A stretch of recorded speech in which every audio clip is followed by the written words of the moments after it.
Hello everyone. അപ്പോൾ നിങ്ങളെല്ലാവരും JEE main വേണ്ടിയിട്ട് അടിപൊളിയായിട്ട് പ്രിപ്പയർ ചെയ്തുകൊണ്ടിരിക്കുകയാണ്. നമുക്കറിയാം ഇനി ഏതാനും മാസങ്ങൾ മാത്രമേ ഉള്ളൂ നമ്മുടെ ഫസ്റ്റ് ഫേസ് എക്സാമിന് വേണ്ടിയിട്ട്, അല്ലേ? അപ്പം നമ്മളുടെ ഈ പ്രിപ്പറേഷൻ്റെ സമയത്ത് നമുക്ക് ധാരാളം മിസ്റ്റേക്സുകൾ വരാറുണ്ട്, അല്ലേ? അപ്പോൾ എന്തൊക്കെയാണ് ഈ മിസ്റ്റേക്സുകൾ? അപ്പോൾ ഞാൻ മിസ്റ്റേക്സുകൾ പറഞ്ഞു തരികയാണ്. എന്തിനു വേണ്ടിയാണ് ഇത് പറയുന്നത്? നിങ്ങളുടെ പ്രിപ്പറേഷനിൽ ആ ഒരു മിസ്റ്റേക്ക് ഉണ്ടോ എന്ന് തിരിച്ചറിയുന്നതിന് വേണ്ടിയിട്ടും നിങ്ങൾക്ക് അത് റെക്ടിഫൈ ചെയ്യുന്നതിന് വേണ്ടിയിട്ടുമാണ്.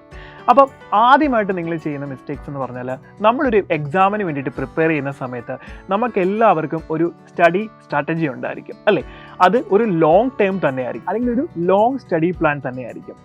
അതിൻ്റെ ഒരു ഡിസഡ്വാൻറ്റേജ് ഞാൻ പറഞ്ഞുതരാം. നമ്മൾ ഒരു ദിവസം രാവിലെ എണീറ്റതിന് ശേഷം ഇന്ന് ഞാൻ മാത്തമാറ്റിക്സ് എന്ന് പറഞ്ഞ സബ്ജക്റ്റ് എടുക്കുകയാണ്. അപ്പോൾ വിചാരിക്കുകയാണ് ഇതിലെ ഫസ്റ്റ് ചാപ്റ്റർ ഞാൻ കംപ്ലീറ്റ് ചെയ്യും ഇന്നത്തെ ഒരു ദിവസം എന്നൊരു മൈൻഡ് സെറ്റോടുകൂടി നിങ്ങൾ സ്റ്റാർട്ട് ചെയ്യുന്നു.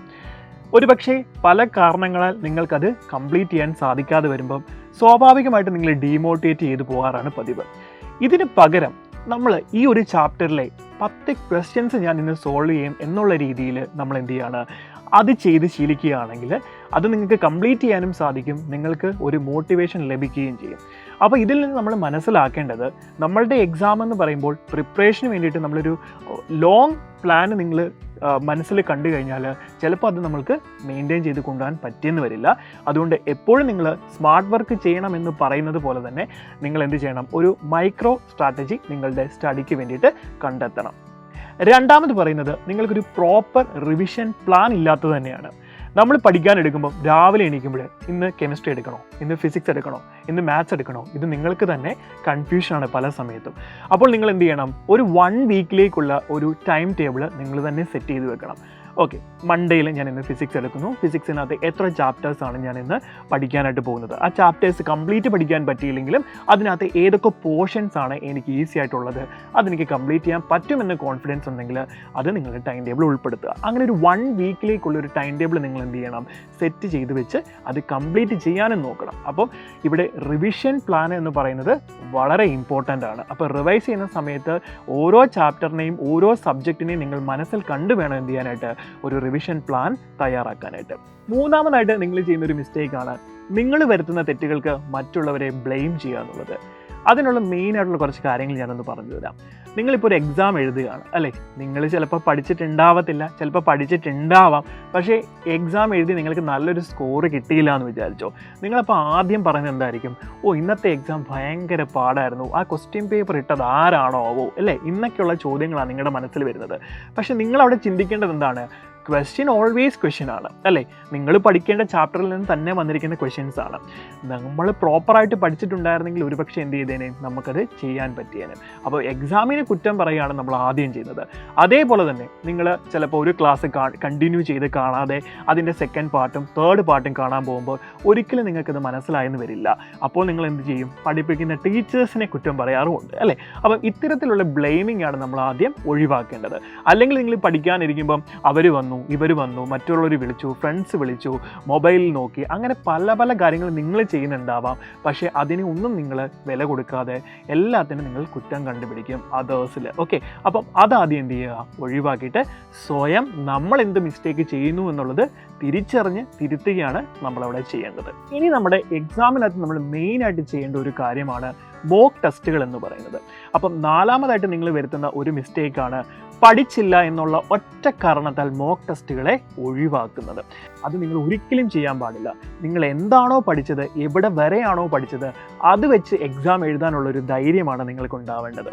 അപ്പോൾ നിങ്ങളൊരു എക്സാം എഴുതാൻ പോകുമ്പോൾ അതിനകത്തൊരു 30 ചോദ്യം ഉണ്ടെന്ന് കരുതിക്കോ. നിങ്ങൾ ആ ചാപ്റ്റർ അല്ലെങ്കിൽ ആ എക്സാമിൻ്റെ സിലബസ് ഒരു 50% മാത്രമേ പഠിച്ചിട്ടുള്ളൂ, പോട്ടെ 30% മാത്രമേ പഠിച്ചിട്ടുള്ളൂ. ധൈര്യമായിട്ട് ആ എക്സാമിനെ അപ്രോച്ച് ചെയ്യുക. അത് എഴുതുന്നതുകൊണ്ടൊരു ഗുണം എന്താണെന്ന് വെച്ചാൽ, നിങ്ങൾ എന്താണോ പഠിച്ചത് ആ പഠിച്ച പോർഷനിൽ നിന്ന് ക്വസ്റ്റ്യൻസ് വന്നിട്ടുണ്ടെങ്കിൽ അത് നിങ്ങൾ കറക്റ്റ് ആക്കിയോ എന്നുള്ളതാണ് നമ്മൾ നോക്കേണ്ടത്. അല്ലാതെ പഠിക്കാത്ത പോർഷനിലെ ക്വസ്റ്റ്യൻസ് ചെയ്യാൻ പറ്റിയില്ല, മാർക്ക് കുറഞ്ഞു പോയി എന്നുള്ള ടെൻഷനല്ല വേണ്ടത്. പഠിച്ചതിൽ നിന്ന് എനിക്ക് എഴുതാൻ പറ്റിയോ എന്നുള്ള കാര്യമാണ് മസ്റ്റായിട്ട് നോക്കേണ്ടത്. സോ എല്ലാ അവസരങ്ങളും മാക്സിമം ഉപയോഗിക്കുക. ഏതൊരു മോക്ക് ടെസ്റ്റ് വന്നാലും, GIB വന്നാലും, ഗ്രാൻഡ് ടെസ്റ്റ് വന്നാലും, വീക്ക്ലി എക്സാം വന്നാലും, ഇത് എല്ലാം തന്നെ നിങ്ങൾ അപ്രോച്ച് ചെയ്യണം. അത് ഈ ഒരു ടൈമിലെ മാത്രം കാര്യങ്ങളല്ല പറയുന്നത്, മുന്നോട്ടുള്ള ഏത് എക്സാംസിലും നിങ്ങൾ ഇത് തന്നെ വേണം ചെയ്യാനായിട്ട്. ഇനി വൺ ഓഫ് ദ ഇമ്പോർട്ടൻറ്റ് മിസ്റ്റേക്കാണ് നമ്മളുടെ ഫിസിക്കൽ സ്റ്റാറ്റസിനെ പറ്റിയാണ് എനിക്ക് പറയാനുള്ളത്. നമ്മളുടെ ഉറക്കം എന്ന് പറയുന്നത് വലിയൊരു ഫാക്ടറാണ് നമ്മളുടെ ലൈഫിൽ, അല്ലേ? അത് സ്പെഷ്യലി ഒരു പഠിക്കുന്ന സ്റ്റുഡൻറ്റിനെ സംബന്ധിച്ചിടത്തോളം വളരെ ഇമ്പോർട്ടൻ്റ് ആണ്. നമ്മുടെ ബ്രെയിനിന് ഒരു പ്രോപ്പർ റെസ്റ്റ് എന്ന് പറയുന്നത് വളരെ ഇമ്പോർട്ടൻ്റ് ആണ്. ഒരു മിനിമം 6 hours എങ്കിലും സ്ലീപ്പ് നമുക്ക് മസ്റ്റാണ്. അല്ലെങ്കിലത്തെ പ്രശ്നം എന്താണെന്ന് വെച്ചാൽ, നിങ്ങൾ പഠിക്കാനിരിക്കുമ്പോൾ നിങ്ങൾക്ക് എല്ലാം പഠിച്ചതായിട്ട് തോന്നും. പക്ഷേ ഒരു 10-15 മിനിറ്റ് കഴിഞ്ഞ് നിങ്ങളോട് അതിൽ നിന്നൊരു ചോദ്യം ചോദിച്ചു കഴിഞ്ഞാൽ നിങ്ങൾക്ക് ഒരിക്കലും പറയാൻ സാധിക്കില്ല. അപ്പം നമ്മളുടെ ഉറക്കത്തിനെ മാനേജ് ചെയ്യുക എന്നുള്ളത് വളരെ ഇമ്പോർട്ടൻ്റ് ആണ്. Proper rest. സോ നിങ്ങൾ എന്താ ചെയ്യേണ്ടതെന്ന് വെച്ചാൽ, ഏത് ടൈമാണ് എനിക്ക് ഏറ്റവും നന്നായിട്ട് പഠിക്കാൻ പറ്റുന്നതെന്ന് കൃത്യമായിട്ടൊരു അനാലിസിസ് നടത്തണം. അത് നിങ്ങളൊരു ചിലപ്പോൾ ഇതുവരെ നിങ്ങൾ തിരിച്ചറിഞ്ഞിട്ടില്ലെങ്കിൽ പോലും നമുക്ക് ഇനിയും അവസരങ്ങളുണ്ട്. ഒരു 2 ദിവസം നിങ്ങളൊരു ടൈം ചേഞ്ച് ചെയ്ത് നോക്കുക. രാവിലെ എണീക്കുന്നവർ രാത്രി കുറച്ച് നേരം ഒന്ന് ഇരുന്ന് ട്രൈ ചെയ്യുക. രാത്രിയിൽ ഇരിക്കുന്നവർ രാവിലെ ഒന്ന് എണീറ്റ് ട്രൈ ചെയ്ത് നോക്കുക. ഒരുപക്ഷെ നിങ്ങൾക്ക് ആ സമയത്ത് നല്ല രീതിയിൽ പഠിക്കാൻ പറ്റിയാലോ. അപ്പം അത് ഓരോ കുട്ടികളെയും ഡിപ്പെൻഡ് ചെയ്തിരിക്കും. ഒരാൾ ചെയ്യുന്ന പോലെ ഒരിക്കലും നമുക്ക് ചെയ്യാൻ പറ്റില്ല. അത് നമുക്ക് എഫക്റ്റീവും ആകത്തില്ല. ഇനി എന്ത് ചെയ്തെന്ന് പറഞ്ഞാലും മിനിമം 6 hours സ്ലീപ്പ് ഉണ്ടാവാനായിട്ട് അല്ലെങ്കിൽ ഉണ്ടാക്കാനായിട്ട് നിങ്ങൾ മസ്റ്റായിട്ടും ട്രൈ ചെയ്യണം. നമുക്കറിയാം നമ്മുടെ എക്സാമിൻ്റെ ടൈം അടുത്തുകൊണ്ടിരിക്കുകയാണ്. അപ്പോൾ ഒരു ലാസ്റ്റ് മിനിറ്റ് പ്രിപ്പറേഷനിലേക്കൊക്കെ എത്തേണ്ട ഒരു അവസരത്തിലേക്ക് നമ്മൾ വന്നുകൊണ്ടിരിക്കുകയാണ്, അല്ലേ? അപ്പോൾ ഈ ഒരു സമയത്ത് നിങ്ങൾ ചെയ്യേണ്ടത്, ഇപ്പം എക്സാമിനോട് അടുപ്പിച്ചുള്ള ഒരു ടൈമിലെ കാര്യമാണ് ഞാൻ പറയുന്നത്. അപ്പം ആ ഒരു സമയത്ത് നിങ്ങൾ ഒരിക്കലും പുതിയൊരു ചാപ്റ്ററിൽ പഠിക്കാനായിട്ട് പോകരുത്. അതായത് നമ്മൾ എന്തൊക്കെയാണോ പഠിച്ചത്, ആ പഠിച്ചതിൽ നമ്മൾ കോൺഫിഡൻ്റ് ആയിട്ടുള്ള കാര്യങ്ങൾ വീണ്ടും വീണ്ടും ബൂസ്റ്റ് ചെയ്ത് പഠിക്കുകയാണ് നമ്മൾ ചെയ്യേണ്ടത്. അപ്പോൾ ഒരു 10-12 ചാപ്റ്റർ, ഞാൻ എക്സാമ്പിൾ പറയുന്നത്, ഒരു 12 ചാപ്റ്ററുള്ള ഒരു സബ്ജക്റ്റ് ആണെങ്കിൽ അതിലൊരു 6 ചാപ്റ്റർ നിങ്ങൾ വളരെ കോൺഫിഡൻ്റ് ആണെന്നുണ്ടെങ്കിൽ ആ 6 ചാപ്റ്റർ നിങ്ങൾ പഠിച്ചിട്ടുണ്ടെങ്കിൽ അതിനെ വീണ്ടും ബൂസ്റ്റ് ചെയ്ത് പഠിക്കുക എന്നുള്ളത് മെയിനായിട്ട് നിങ്ങൾ ശ്രദ്ധിക്കേണ്ട ഒരു കാര്യമാണ്. കാരണം ഇത് പഠിച്ചു എന്നുള്ളൊരു വിശ്വാസത്തിൽ നമ്മളിരിക്കും. എന്നിട്ട് ലാസ്റ്റ് മൊമെൻറ്റിൽ എത്തുമ്പോൾ പുതിയ ഒരു ചാപ്റ്റർ, ഇതുവരെ തുറന്നു നോക്കിയിട്ടില്ലാത്തൊരു ചാപ്റ്റർ നമ്മൾ എടുത്തു കഴിഞ്ഞാൽ ഒരുപക്ഷെ അതിന് ഒരുപാട് ടൈം നിങ്ങൾ അതിന് വേണ്ടിയിട്ട് വേസ്റ്റ് ചെയ്യേണ്ടി കളയേണ്ടതായിട്ട് വരും. അതുമാത്രമല്ല നമ്മൾക്കൊന്നും മനസ്സിലാകത്തുമില്ല.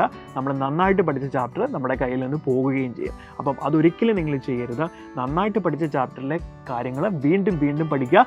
അതിൽ നിന്ന് ചോദിക്കുന്ന ഒരു ചോദ്യം പോലും നിങ്ങൾക്ക് മിസ്സായി പോകരുത് എന്നുള്ള വിശ്വാസത്തിൽ തന്നെ പഠിക്കുക. ഇനി നമ്മൾ അടുത്ത് നോക്കുന്നത്, നമ്മുടെ എക്സാമിനോട് അനുബന്ധിച്ചുള്ള ഒരു ലാസ്റ്റ് ടൈമിൽ നിങ്ങൾ ധാരാളം സമയം വേസ്റ്റ് ചെയ്ത് കളയാനുള്ളൊരു സാധ്യത വളരെ കൂടുതലാണ്.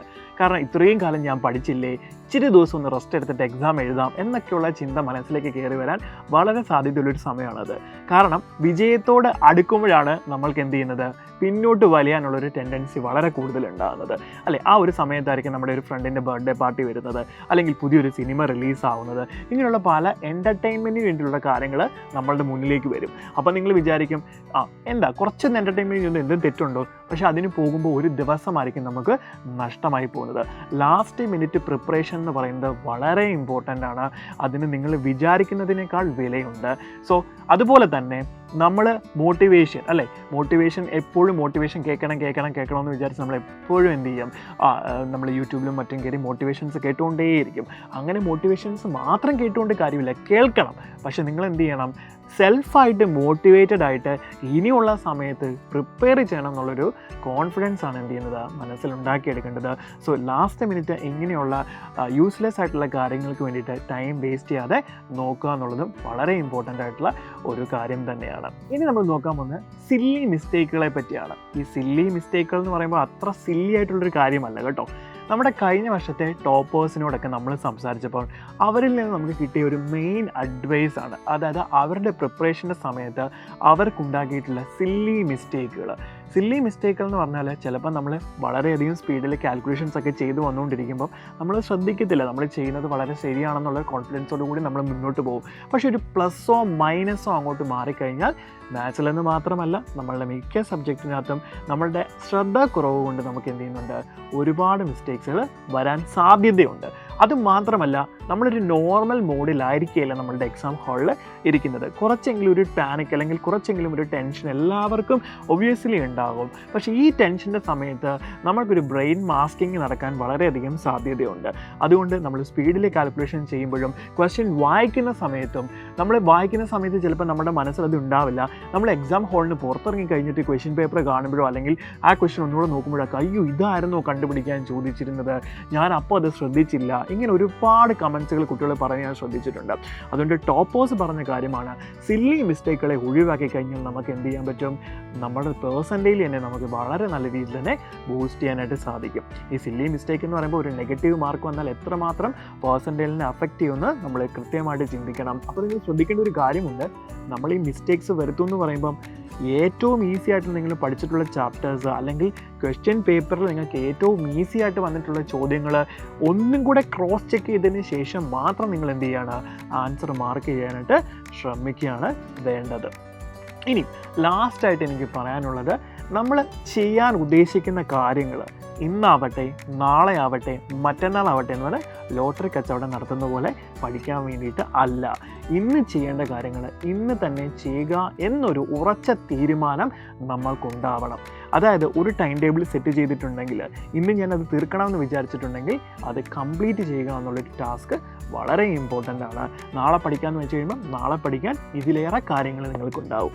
അപ്പം ഈ ഒരു കാര്യവും വളരെ ഇമ്പോർട്ടൻ്റ് ആണ്. കാര്യങ്ങൾ പോസ്റ്റ്പോൺ ചെയ്ത് വെക്കാതെ ഓരോരോ ദിവസങ്ങൾ തന്നെ ആ രീതിയിൽ തന്നെ ഫുൾഫിൽ ചെയ്ത് പോകാനായിട്ട് നിങ്ങൾ ശ്രദ്ധിക്കുക.